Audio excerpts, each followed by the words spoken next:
O Ciência Surda está começando agora.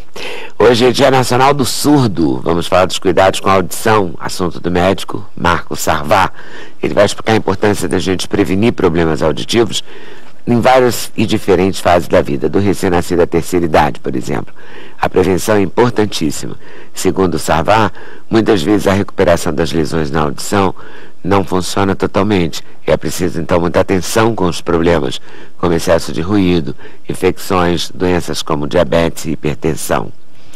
Vamos saber como evitar prejuízos com a greve dos bancos, com o advogado José Alfredo Lyon. Ele vai falar dos pagamentos e das operações que podem ser feitas fora das agências bancárias e como o consumidor pode se prevenir sem atrasar o pagamento das contas do dia a dia, apesar da greve dos bancários. Vamos conversar com o músico Robertinho Silva, que relembra mais de 50 anos de carreira no livro Se a Minha Bateria Falasse. O livro foi escrito com o jornalista Miguel Sá. Eles contam a trajetória do Robertinho, que percorreu várias fases da música brasileira, acompanhou vários artistas, tipo Milton Nascimento, Wagner Tiso, João Donato, Gilberto Gil e outros tantos. A música também é nosso assunto, com o cantor e compositor Sombrinha, ícone do samba desde os tempos do grupo Fundo de Quintal. Sombrinha está lançando o CD Matéria-Prima, com participações especiais e luxuosas de Chico Buarque, Zeca Pagodinho, Hamilton de Holanda e do parceiro, compadre Arlindo Cruz. Para a realização desse programa, contamos com a participação de vocês, nossos debatedores fixos, por telefone, por fax, por e-mail ou pelo Twitter. Vou começar falando do surdo, porque é o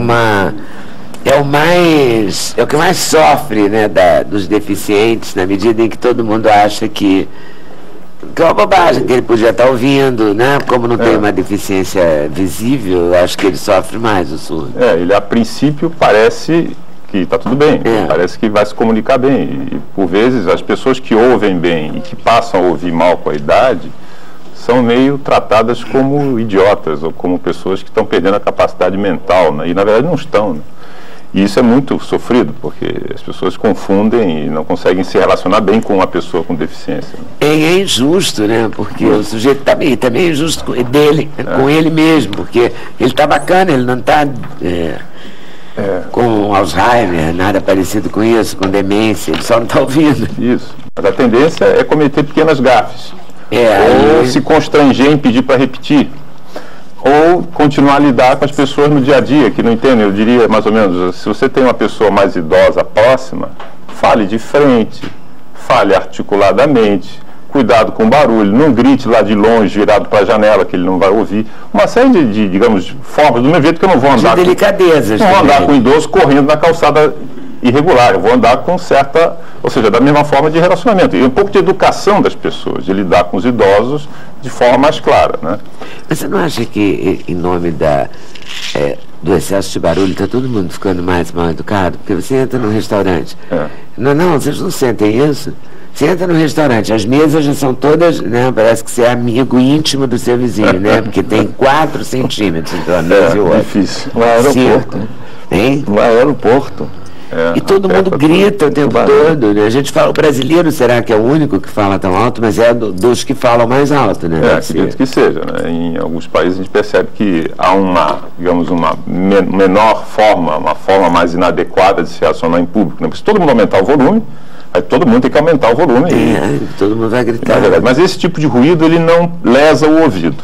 Ele pode irritar. Lesa a paciência e prejudica os relacionamentos, porque fica difícil de você falar num restaurante com todo mundo ouvindo o que você está falando, ou você não quer ouvir a conversa. Mas ouve. Isso é muito irritante, né? Mas as pessoas às vezes não percebem, quer dizer, um jovem numa situação dessa, ele consegue modular bem.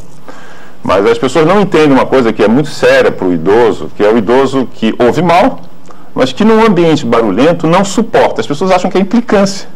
Porque, na verdade, o nosso ouvido sofre essa alteração progressiva, né? A gente passa a ouvir menos, precisa de mais som para ouvir. Mas aqui, que seria o som insuportável, no idoso é aqui, é perto. Então ele começa a ouvir aqui, e se você falar um pouco mais alto, ele vai dizer, por que você está gritando? Ou seja, isso é colocado como cômico, né? Como engraçado. Mas ele fica mais sensível. Então, ele fica com uma tolerância reduzida, né? É o fenômeno chamado de recrutamento. Realmente acumula uma reverberação insuportável. Então ele ouve mal, mas não suporta barulho. Não é possível, isso é implicância, não é implicância. Então a pessoa mora perto de um idoso que reclama de todos os barulhos. Mas ele não ouve, mas ele não é. Na verdade, é um problema que a gente tem que compreender que acontece e se espera que aconteça com todo mundo, porque a audição, inexoravelmente, eu até brinco dizendo isso, espero que você venha a usar aparelho, porque se viver muito, vai precisar, não tem como escapar, né? Isso digamos, se bem que se tem métodos hoje que dão uma ideia de que a gente vai conseguir chegar lá na frente com uma função auditiva melhor, né? Com procedimentos cirúrgicos. Primeiro, os sistemas eletrônicos das próteses que vão melhorando a cada tempo, né? Hoje já se começa a fazer próteses implantáveis, ou seja, é uma prótese colocada dentro da pessoa. Não preciso colocar aqui na... não coloque igual a esse ponto, porque isso aqui é um caminho para a surdez.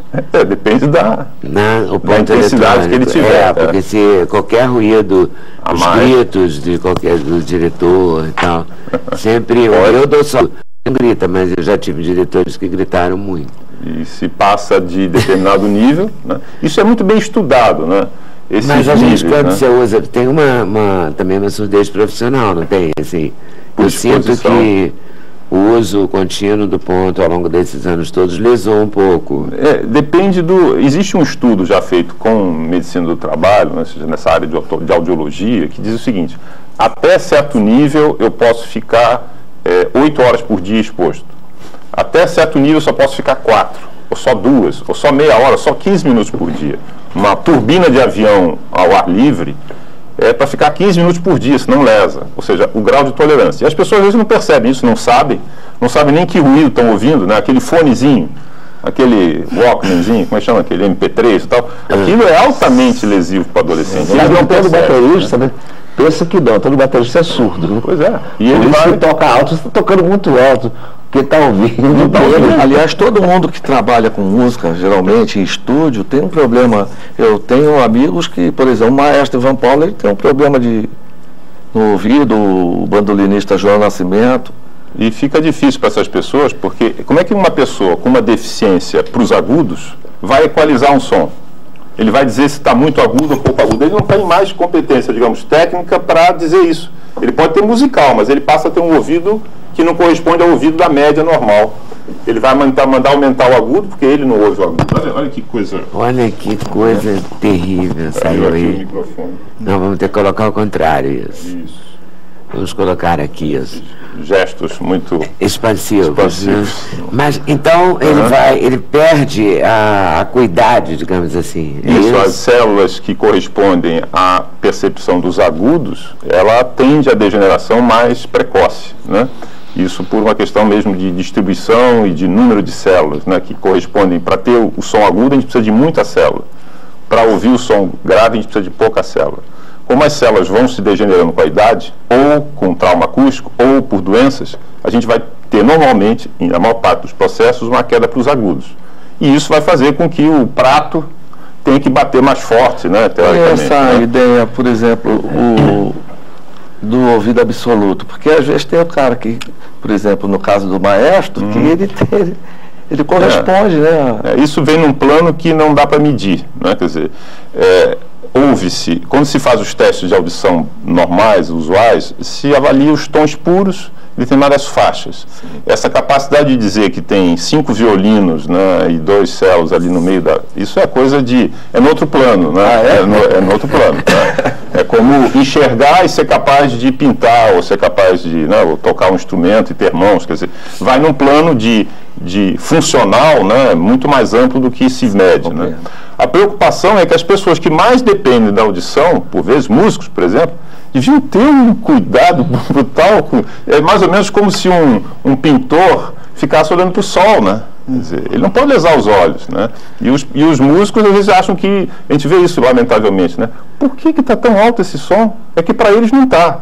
E para a plateia não está. Daqui a pouco está todo mundo surdo. E isso significa... O pior não é isso. O pior não é ficar ouvindo mal e aumentar simplesmente. O problema é que arrisca distorções. Começa a ter zumbido, começa a ter barulho no ouvido, começa a ter sensação de ouvido cheio. São outras distorções que acontecem. Né? Então, como é que fica a situação agora do Rock in Rio, o heavy metal, que aqui é um absurdo o volume, né? É mais alto do que aquela máquina. Eu acho que se tivesse lá um engenheiro de acústica que fosse medir, né, eu digo que é como se a gente colocasse, né, a comparação que eu faço é como se a gente colocasse na praia um medidor de energia e dissesse assim, olha, todo mundo fora às 2 da tarde, porque tinha que sair todo mundo, né? Ou todo mundo debaixo da barraca, porque está sol demais. É mais ou menos assim, se tivesse um engenheiro lá, ele ia dizer, olha, só 15 minutos, todo mundo, 15 minutos desliga. Tem as leis, né? Leis, mas as pessoas também têm o direito individual de se expor a risco. E a gente tem a obrigação de advertir, mas obviamente não há como impedir que as pessoas façam, né? A não ser os jovens, porque os jovens, se forem, digamos, ilustrados a respeito dos riscos, né, eles vão, a gente supõe, que eles vão entender. E tem muita gente ficando com lesão. Após um show, calhou de ficar junto da caixa de som, ficou com aquela sensação de ouvido cheio, né, que fica, né, meio... E aí depois vem um zumbidinho que passa, né? Tem uns que não passam. Fica para sempre com aquele zumbido. Pode acontecer. Isso está se dizendo. Disso. Ele precisava dizer isso em grandes cartazes, né? As pessoas acham que não tem risco. É a mesma coisa do câncer de pele, né? Todo mundo pegando sol. Hoje em dia tem os protetores e as pessoas estão com uma maior capacidade de se proteger. Todos com a vitamina D baixa por conta da falta do sol. Pois é. É uma maluquice a história do sol. Mas quer dizer que ficar surdo é fatal mesmo. Se você e esse tipo de lesão por trauma acústico, ela é irreversível na maior parte dos casos, né? Um trauma agudo pode ser revertido parcial ou totalmente, mas o trauma crônico, trabalho, exposição diária durante 20, 30 anos, isso, e para de se expor, e continua, quer dizer, não pode, né? Não pode fazer isso. A questão do headphone, justamente, com o MP3 que o senhor citou, aquelas pessoas que a gente para ao lado a 1 metro de distância e ouve o que ela está ouvindo, ouve perfeitamente, ou seja, vai causar provavelmente lesões irreversíveis. Isso é um alerta que a sociedade faz. Com certeza, né? Exatamente, quer dizer, ele pode ter, claro, é difícil medir isso, uma suscetibilidade maior. Tem gente que com 3 meses fazendo isso vai ficar com problemas e gente que vai levar 30 anos. Mas a média se sabe, por noção já estatística de exposição de trabalhadores, que há uma tendência à lesão inexorável dessas pessoas, né? E eles se expõem. Exatamente essa sensação de 1 metro de distância, eu estou ouvindo, perfeitamente. Está ruim. O negócio é para, por favor, reduza isso. Do mesmo jeito que se eu estiver a 1 metro de uma pessoa e eu tiver que gritar para que ela me ouça, ou seja, o som está tão grande no ambiente que nós não conseguimos conversar, temos que ficar no ouvido, né? Isto é para ficar 20 minutos ali naquele ambiente e sair. Agora, imagina o garçom da casa noturna, como é que ele fica, né? Porque a gente pode entrar e sair e tal, mas o garçom está lá o tempo todo dia, né? E daqui a pouco ele vai ficar surdo, é fatal. É doença do trabalho. E ele não pode usar fone, porque se ele usar os fones, na indústria de usinas, etc., eles podem usar e devem usar os protetores que protegem. Que trabalham com britadeira. Tem protetores que dão um nível de proteção satisfatório, né? E que dê uma segurança. Será que isso é cumprido? Deveria ser, e acredito que há uma tendência a isso. Hoje a medicina do trabalho está bem dentro das empresas e os processos por não cumprimento são tão pesados que eu acho melhor cumprir, né? É mais barato cumprir e obrigar a usar. E os bateristas, assim, no início dos anos 60, quando eu vim trabalhar nos Dance Avenida, Dance Brasil, eu fiquei 15 dias surdo, como baterista. Aí, tem que ir no médico e cuida do ouvido. Eu estou ouvindo, não sei o que, excesso de cera. Exatamente. A gente, criança, não sabia disso. Né? Eu fiquei 15 dias surdo. Um dia que fui no médico, um dia que explodiu, eu levei um susto. A bateria só assim. Quando ele limpou, verdade. Ser vizinho de baterista, tudo isso é um filme de terror.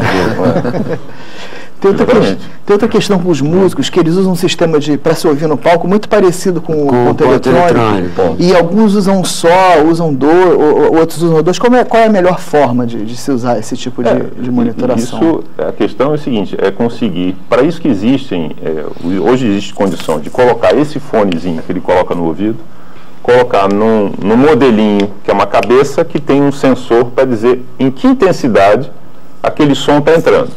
E aí a gente consegue dizer, numa tabela, existe uma tabela bem clara aqui que diz, olha, você pode ficar exposto tanto tempo a esse som, né? Então vamos lá, se der que aquilo ali está em 105 decibéis, é a média daquele som, ele pode ficar 1 hora por dia. Uhum. E trata exatamente como tabela de mergulho, quanto tempo você pode ficar lá embaixo. Quer dizer, que o músico pode entrar no palco sabendo o quanto ele pode se expor àquele... Me parece que sendo um órgão fundamental para ele, que ele deveria ter essa informação.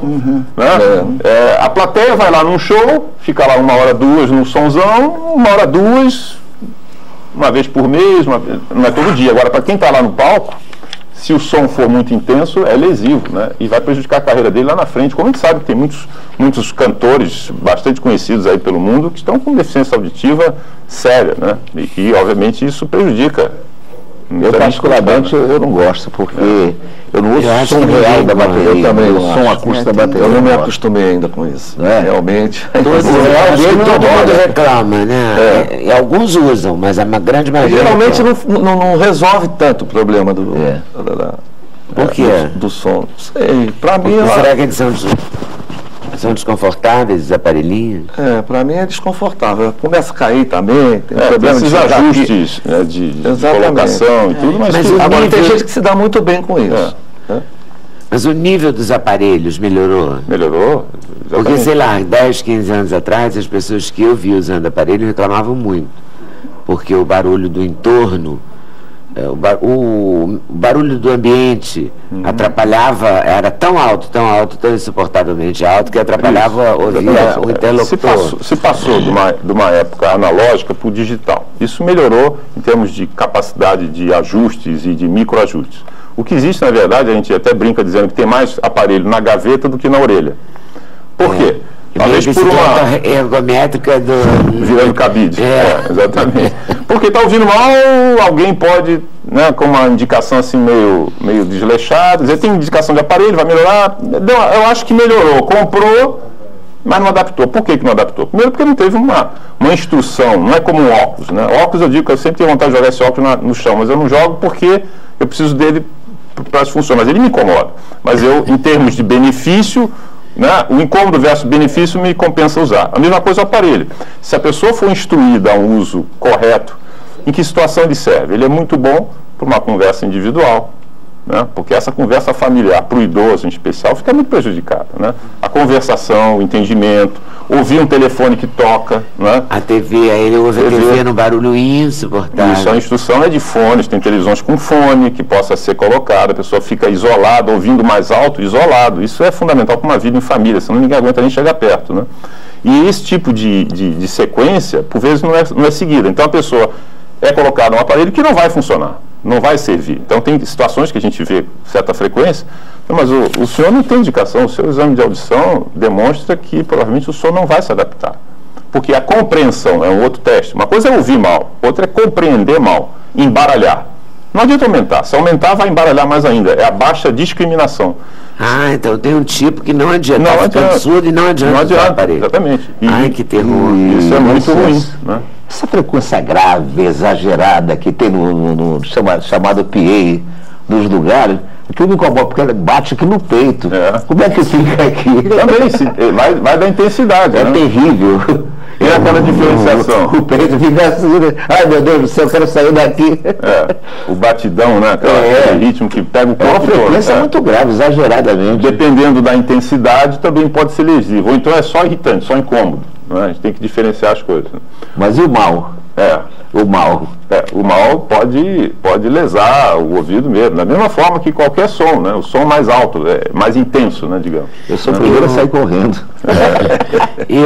Quer dizer, o caminho então é ir ao otorrino, fazer aquele teste de ficar escutando as coisas, né? Não tem um teste. Exatamente, audiometria, impedanciometria, etc., que vai dar um perfil. Existem outros exames que pegam bebês, por exemplo. Essa é uma outra coisa que a gente sabe que aí existe um percentual de 3 a 5 crianças a cada 1000 que nascem com deficiência auditiva. Né? E dos prematuros, então, isso dobra. Né? Então a gente precisa ter, ou multiplica, então a gente precisa ter um cuidado em essas crianças serem bastante bem detectadas, porque se a criança até os 3 anos não receber som, não desenvolve a linguagem, atrasa brutalmente a linguagem. A linguagem tem que ser... Como é que você vai descobrir que a criança é surda? Existem exames que não dependem da colaboração. Não é um exame que eu digo, estou ouvindo, não estou ouvindo. São exames feitos direto no tronco cerebral, ou seja, que dependem de estímulos. Você faz a partir de uma suspeita que você tem sobre a criança. Exatamente, que é o famoso teste da orelhinha, que se faz hoje em berçário e tal, que serve. Então se faz em berçário. Se faz um exame, é obrigatório. Semelhante ao teste do pezinho, guardar as orelhas de proporções.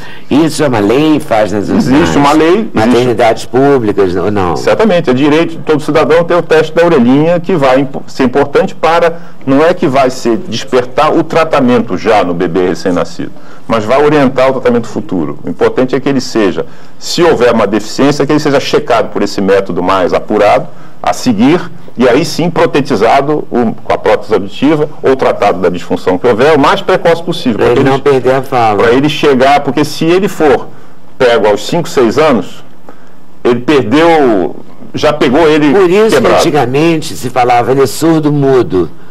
Porque ele não ouvia o som. Então exatamente. Não existe a mudez. A mudez não existe, né, como entidade isolada, a não ser numa outra. A gente sofreu com isso, né? Muito, exatamente. Por pura ignorância, na verdade. A gente imita o som. Você nunca ouviu o som, não vai imitar. Né? Isso é uma complexidade, né? Quando se fala no dia do... Né? Se fala no dia do surdo, se fala nas pessoas que não adquiriram nenhum acesso a uma emissão sonora e se desenvolvem por outros métodos educacionais, tanto na linguagem de sinais quanto na fala por outros mecanismos de aprendizado, né, que não imitação de um som que ele não é capaz de ouvir. Né.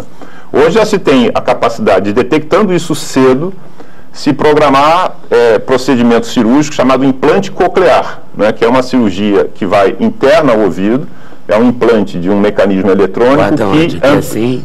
Ele é subcutâneo, não é visível. Sim, ele fica mas é perto do ouvido, em direção ao ouvido, com uma captação de microfone que vai transmitir direto para o ouvido interno, não para o ouvido aqui fora, mas para o ouvido interno. Né?